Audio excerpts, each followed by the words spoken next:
जब आप कहीं या किसी से गाली गलौज करते हो, आप किसी को पीटते हो या आपको कोई पीटता है तो उसको भी दुख होता है। आप जब किसी होटलों में जा जाके नशा नशुड़ा पड़े में पड़े रहते हो तब उन्हें दुख होता है। जब आप कोई गलत काम करते हो जो नहीं करने वाला है, जिसके लिए वर्जित किया गया है, तब वो दुखी होता है। क्योंकि आपने सिर्फ कहा है तुम्हें माता च पिता, तुम्हें माना नहीं है, लेकिन वो उसे मालूम है कि वही है। तुम तो सिर्फ कह के अलग पड़े, पर वो जानता है कि वही है तुम्हारा माता पिता। इसलिए तुम्हारे हर दुख से वो दुखी होता है, हर तुम्हारे गलत कर्म से वो दुखी होता है। और वो सोचता है संसार के लोगों का कल्याण कैसे हो। सर्वेश्वरी राधा रानी ने पूछा इनका कल्याण कैसे होगा, तो श्री कृष्ण कहते हैं कि इन लोगों को अगर कोई हमारी कथा सुनाए, इन्हें अच्छे और बुरे को समझाए। ध्यान से सुनना, आज हमारे भारत में हमारे लोगों को अच्छा बुरा समझाने वाले लोग नहीं हैं। अगर हैं भी तो हम सुनने जाते नहीं हैं। ये सत्य है कि नहीं? जवाब दो। हम जाना नहीं चाहते। कथा में फ्री में जाना है आपको। मूवी थिएटर में 500 रुपए खर्च करके जाने आपको। वहां भी बस लगवाते क्या थिएटर वाले? जवाब दो, जोर से बोलो। अच्छा, वहां प्रसाद देते हैं क्या? बैठो 3 घंटे कैसे बैठोगे? लो पानी रखो, लो पॉपकॉर्न खा लेना, पापड़ खा लेना, देते हैं क्या? वहां तो सब गांठ का लगा के आते, 500 रुपए खर्च करके आते हैं। 1000 रुपए फैमिली के साथ गए तो 2000 रुपए। और सबसे बुरी बात, वहां से चरित्रहीन बन के आते हैं। सबसे बुरी बात है, वहां से चरित्रहीन बन के आते हैं। डीजल खर्च किया, टिकट पे पैसा खर्च किया, अपना टाइम खराब किया, बदले में चरित्रहीन बनकर आए। ये जन्म भी खराब किया, आगे वाले भी खराब कर लिए, और कथा में चलेंगे। अच्छा, फिल्म में एक और टेंशन रहती है, कहीं छूट न जाए, पहले चलो। हाँ या ना? फिल्म में लेट जाते हो मूवी देखने? जवाब दो। कथा में लेट कैसे जाते हो? बोलिए हम पैसे नहीं लगे ना, जब जाएंगे पहुंचेंगे मन होगा। लेकिन श्रोता सच्चे हमसे पहले पहुंच गए थे, कुछ कथा प्रारंभ होने से पहले पहुंच गए थे। क्यों? उन्हें लगता है कि हमसे कुछ छूटना नहीं चाहिए। और जब तुम्हारे मन में कथा के लिए आ जाए कि कुछ छूटना नहीं चाहिए, समझना लगन लग गई, नशा हो गया। उस दिन समझना कि अब नशा हुआ तुम्हें, अब सही दिशा पकड़ी है तुमने, सही दिशा पकड़ ली। तो महाराज, जब हम गलत जगह जाते तो उन्हें दुख होता है। तो जब ये हमारी कथा सुनेंगे, जब इन्हें सच और झूठ का पता चलेगा, धर्म और अधर्म का पता चलेगा, पाप और पुण्य का पता चलेगा, तब ये अपना कल्याण करने में सफल होंगे। तो क्या करें? बोले हमारी कथा प्रकट होनी चाहिए कलयुग में। क्या होनी चाहिए? हमारी कथा प्रकट होनी चाहिए। जब ये लोग हमारी कथा सुनेंगे, सत्य को समझेंगे, इनका मन परिवर्तित होगा, भजन में लगेंगे, ध्यान में लगेंगे, सेवा में लगेंगे, परोपकार में लगेंगे, धर्म की रक्षा में लगेंगे, तो फिर इनका सहज कल्याण हो जाएगा।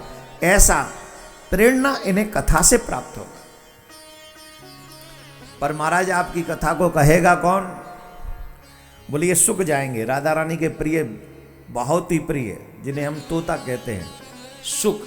राधा रानी जिन्हें अपने हाथों से, अजक भगवान की कथा को कहेगा कौन? जो भगवान को जानता होगा। हाँ या ना? जोर से बोलो। अब हमसे कहे कि रीवा की हिस्ट्री सुनाओ, कोई हमसे कहे कि रीवा की हिस्ट्री सुनाओ, हम का सुनाओ?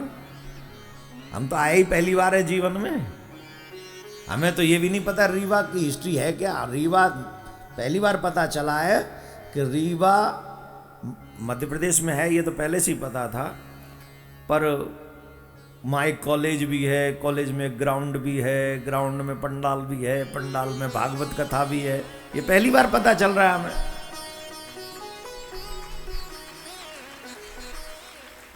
एक शिव जी का मंदिर है जहाँ से हमने एक कलश यात्रा प्रारंभ की। 2-4 जजमान है जिनकी गाड़ियाँ में लाती हैं ले जाती हैं, और कुछ आप जैसे श्रोता हैं जो कथा सुनने आ जाते। इतना ही जानते हम तो। काय को ताली बजा रहे हो? ये छोटी सी नॉलेज के पीछे ताली बजा रहे हो? भाई आप में से किसी को भी खड़ा कर देंगे तो आप हमसे ज्यादा रीवा के विषय में बताओगे, क्योंकि आप यहाँ के हो। अगर हम आपसे कहीं वृंदावन के बारे में बताओ तो शायद आप हमारे से कम ही बता पाओ। क्यों? हम वृंदावन के, वहां तो हम बताएंगे, यहां तुम बताओगे। ठीक वैसे ही भगवान की कथा को मैं हमेशा कहता हूं, जब भी भागवत सुननी हो किसी ब्रजवासी के मुंह से सुनना। ये मेरा पक्षपात नहीं है, ये पक्षपात नहीं है। ब्रजवासियों के दिल का संबंध है भगवान से, कृष्ण से। अब राम कथा सुननी हो ब्रजवासी को बैठा लो तो आनंद नहीं, वो अयोध्यावासी पकड़ो कोई। राम कथा के लिए अयोध्यावासी, शिव कथा के लिए कोई काशीवासी, और भागवत कथा अगर हो तो कोई ब्रजवासी। तो संयोग से हमारा शरीर ब्रज का ही है, तो हमें आप ब्रजवासी कह सकते हैं? कह नहीं सकते। हम हैं, तुम कहो या मत कहो, हम हैं ब्रजवासी, तो हम हैं ही। तो हम अगर ब्रजवासी हैं तो हमारे कन्हैया के विषय में शायद आप हमसे अच्छा ना जाने, क्योंकि अगर आपने पूरी भागवत 10 बार नहीं 1000 बार भी पढ़ी होगी तो आप उतना ही जानते जितना भागवत में है। लेकिन ब्रज के कृष्ण में बहुत कुछ ऐसा है जो भागवत में भी नहीं है, जो ब्रज में ही है। व्यास जी महाराज को सीमित दायरे में भागवत लिखनी थी तो इतना कहां लिखेंगे? बहुत कुछ ऐसा है जो ब्रज में है, भागवत में नहीं है। समझ रहे? तो इसलिए भागवत कथा ब्रजवासियों के मुंह से सुनना चाहिए। और आपको वो सौभाग्य प्राप्त है रीवा वालों को। श्री शुक राधा रानी के हाथ पे खेलने वाले, उनके अंग संग रहने वाले किशोरी जी अपने हाथ से उन्हें चुगाती हैं अनार के दाने या जो फल उन्हें स्वीट लगे, अच्छा लगे। तो श्री कृष्ण बोले ये सूख जाएं धरातल पे और हमारी कथा सुनाएं, क्योंकि इनको ज्यादा अच्छा पता है। राधा रानी की आज्ञा प्राप्त करके श्री शुक इस धराधाम पर भगवान की कथा कहने के लिए संसार के लोगों के कल्याण के उद्देश्य से वो चले। कैलाश पर्वत मार्ग में पड़ा। कैलाश पर्वत पे कौन रहते हैं जी? जोर से बोलो। भोले बाबा अकेले नहीं रहते, मां पार्वती जी के साथ में रहते हैं। और भोले बाबा की एक बहुत बढ़िया बात है, वो कभी भी अपने आप को भगवान की कथा से अलग नहीं रखते। या तो बाबा भोलेनाथ आपको कथा श्रोता के रूप में दृष्टिगोचर हो रहे होंगे, या कथा वक्ता के रूप में। या तो वो कथा कहते रहते या कथा सुनते रहते। इस बार कथा कह रहे हैं, मां पार्वती जी को सुना रहे हैं। मां पार्वती जी को जब सुना रहे हैं तो बाबा ने कहा ठीक है हम तुम्हें अमर कथा सुनाते हैं, लेकिन एक काम करो। क्या? बोले पहले कैलाश पर्वत पर देख के आओ, तुम्हारे सिवा यहां और तो कोई नहीं है। कैलाश पर्वत पे तुम्हारे सिवा कोई और होना नहीं चाहिए।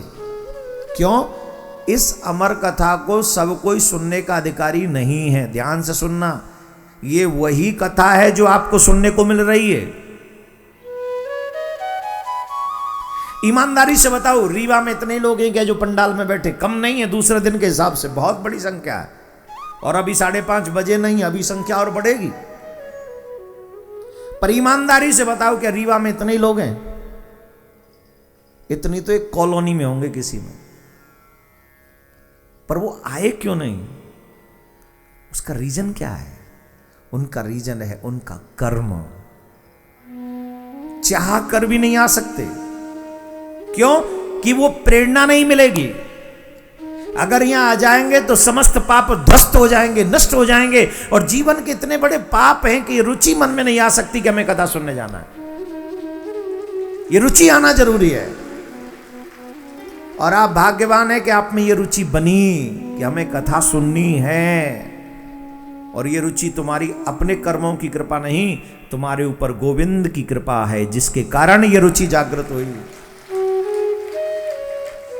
एक बार जोर से बोलना पड़ेगा।